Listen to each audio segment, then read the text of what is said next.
워싱턴에 주재한 영국 대사관의 비밀 수사국 요원이었던 스티븐. 그의 코드명은 아이였습니다. 사회성이 부족해 보이던 스티븐은 그와 잘 어울리는 임무를 하고 있습니다. 주로 표적이 된 인물을 24시간 추적하거나 감시하는 일이었죠. 어느 날 그에게 새로운 임무가 주어집니다. You're online. Morning. Sir? The pants in question being worn by my 22-year-old son, Paul. I suspect he's been stealing money from a trust account, and I want you to find out what he's up to. 국장의 아들을 감시하는 일이었죠. 그런데 스티븐에겐 한 가지 문제가 있습니다. 특수한 직업을 가진 탓에 이동이 잦았던 그에게 하루아침에 날벼락 같은 일이 벌어집니다. 갓난아기였던 어린 딸을 데리고 아내가 그의 곁을 떠나버렸죠. 그런 트라우마를 가진 채 늘 그의 곁에 맴도는 딸의 허상. 루시는 일에 지장이 발생할 만큼 끊임없이 말을 걸어옵니다.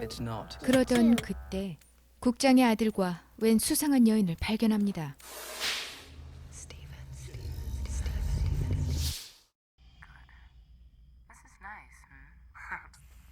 스티븐이 그들을 감시하는 가운데 뜨거운 밤을 보낼 것처럼 분위기를 잡던 두 사람.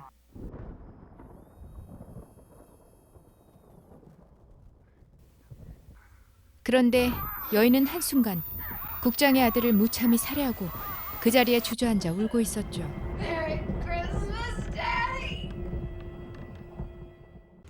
살해 현장을 목격한 스티븐이 가까스로 현장의 증거물을 가져오지만 그녀의 지문을 조회한 결과 데이터 자체가 존재하지 않았습니다.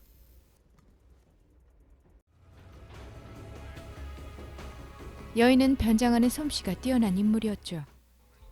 전문 킬러라도 되는 걸까요?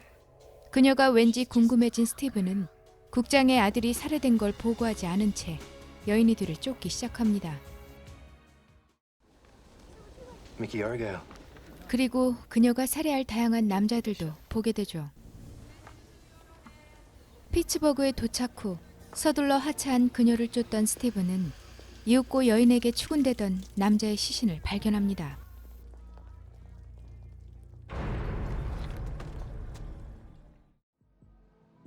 얼마 후 한참 동안 지역을 바꿔가며 변장을 하고 지내던 그녀가 잠시 동안 뉴욕의 한 아파트에 머물게 되죠. 스티븐은 바로 옆방의 자리에 몰카와 마이크를 설치한 뒤 그녀의 일거수일투족을 감시하기에 이릅니다. 이때 루시가 나타나 연신 노래를 불러대며 그를 혼란스럽게 하죠. 이는 여인에 대한 그의 복잡한 마음 때문이었습니다.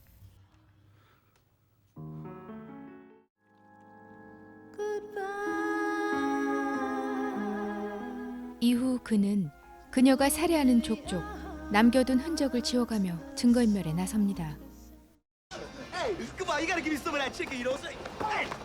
한편 그녀를 쫓던 건 스티븐뿐만이 아니었죠. 여러 건의 살인사건으로 당국의 추적을 피할 길이 없던 그녀에게 형사가 찾아와 추궁합니다. Guy downstairs gave me the key.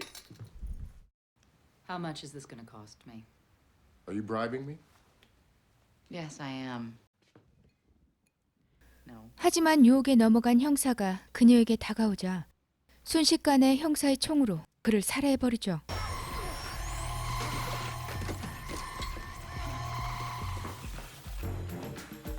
이를 지켜보고 있던 스티븐은 그녀를 위해 현장에 찾아가 모든 증거를 없애버립니다. 그리고 욕조에서 수거한 그녀의 채모를 본부에 보내 감식을 요청합니다. I'm gonna send you a sample, Hill. And I want you to run a full DNA test on it for me.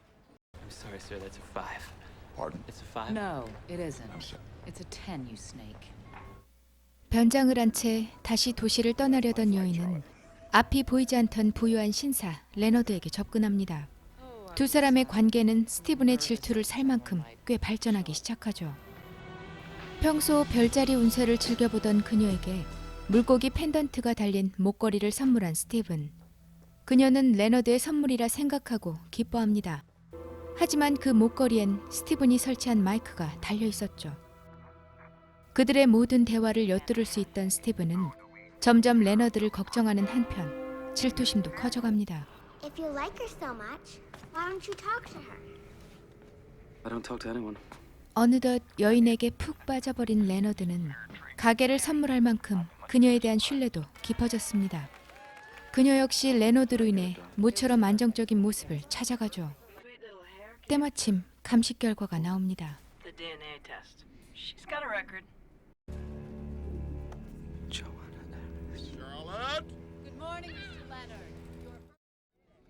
스티븐은 그녀가 수감됐던 보스턴의 한 시설로 찾아갑니다. They take everything away. We lose our personal possessions. Take off your 소녀들을 엄격히 다루고 있던 이곳의 책임자 브롤 박사. theft. 어린 조안나와 인연을 맺었던 박사는 그녀를 특별히 아꼈던 듯 그동안 그녀가 겪었던 모든 일을 상세히 알고 있습니다. Joanna Eris. She was unique. 게다가 스스로를 방어하며 변장하는 방법까지 모두 그녀가 가르쳐준 기술이었죠. Thing to me. 조안나가 어린 시절 하필 크리스마스 때 아빠로부터 버림을 받은 조안나는 스티븐이 겪고 있는 딸에 대한 트라우마처럼 아빠에 대한 그리움과 배신감으로 아직까지 힘겨워했습니다. But when I got back, 살해 현장에서도 온통 아빠에 대한 그리움과 증오심으로 울먹이던 조안나.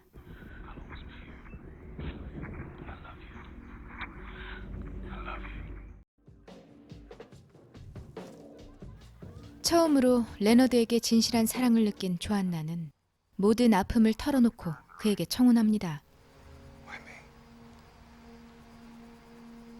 because you can't see who I really am. Oh no, no. Why didn't you just take a fucking advertisement? 이들의 로맨스는 지역신문에까지 실리게 됩니다. 스티븐은 조안나의 정체가 행여라도 탄로날까 걱정이 앞서기 시작했죠. 그리고 식장을 향해 출발하던 그들을 방해합니다. 질투와 걱정, 이 두 가지 심정을 가진 스티븐의 행동으로 인해 결국 레너드는 사망하죠.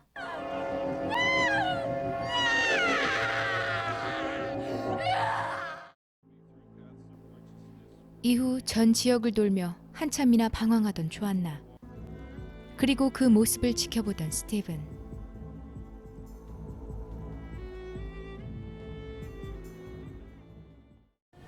Looks like your cigarette lighter's run out of gas, princess.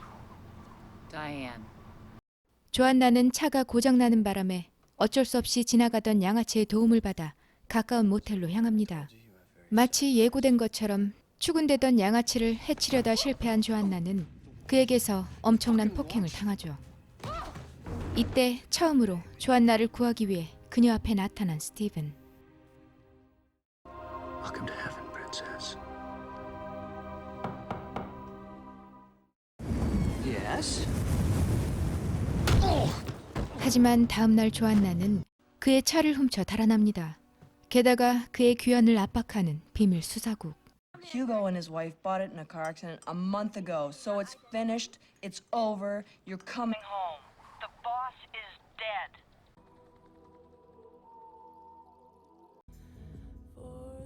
가까스로 한 병원에 입원 중인 조안나를 찾아낸 스티븐은 그녀에 대한 사랑과 죄책감에 슬퍼집니다.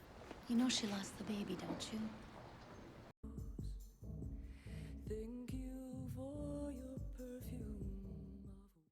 But he asked for me by name. He said Joanna Eris. Yes. He said he was a friend. 얼마 후 깨어난 조안나는 스티븐이 자신을 지켜주는 수호천사라 생각합니다. 그리고 자신을 쫓던 그의 정체가 문득 궁금해졌죠.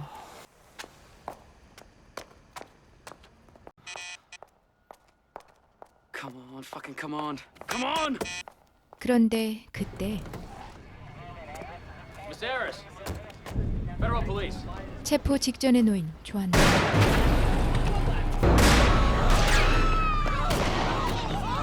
도심 한복판에서 위험한 선택을 한 스티븐은 결국 또다시 도주한 그녀를 따라 알래스카까지 향하죠. Well, Pisces reads, it may seem you have reached the end of your road, but all is about to change. The sacrifice you're about to make will become another's salvation. And then it says, you will never be forgotten.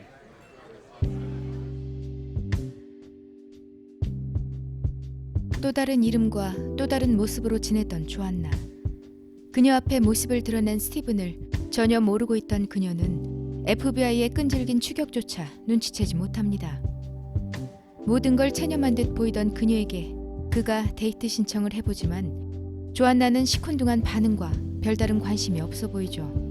그런데 그녀를 추격하던 FBI는 과거 그녀를 가르친 브롤 박사까지 데려와 신원 확인을 요청합니다. 그때 서로 눈이 마주친 브롤 박사와 스티븐. 브롤 박사는 스티븐에게 그녀의 도주를 도와달라는 간절한 눈빛을 보냅니다.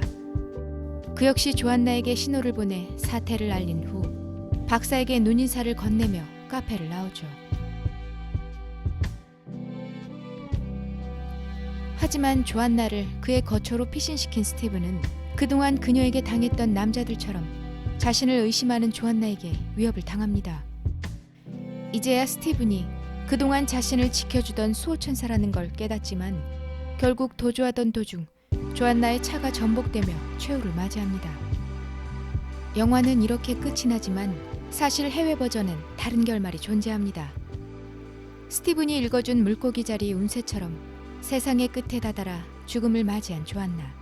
그녀를 기리던 스티븐은 누군가의 묘비 앞에 있는 한 소녀를 만나죠. 그 소녀가 그동안 루시라고 믿었던 사진 속 또 다른 아이이자 자신의 친딸임을 깨닫습니다. 영화는 원인과 결과가 거세된 채 오직 감성적인 이야기로 진행됩니다. 스티븐의 도가 넘는 스토킹 또한 비밀 요원이라는 직업적 특성이 없었다면 지금으로선 위험한 발상이기도 합니다. 어찌 보면 다소 엉뚱한 주제일 수 있지만 크리시 하인드의 잔잔한 노래가 그 모든 단점을 뒤엎을 만큼 심금을 울립니다. 당시 트레인스포팅으로 유명세를 탄 이완 맥그리거와 팔색조의 매력을 지닌 애슐리 주드를 위한 영화라 해도 과언이 아닙니다. 아픈 상처를 가진 두 사람의 기이한 추격. 영화 아이 오브 비홀더였습니다.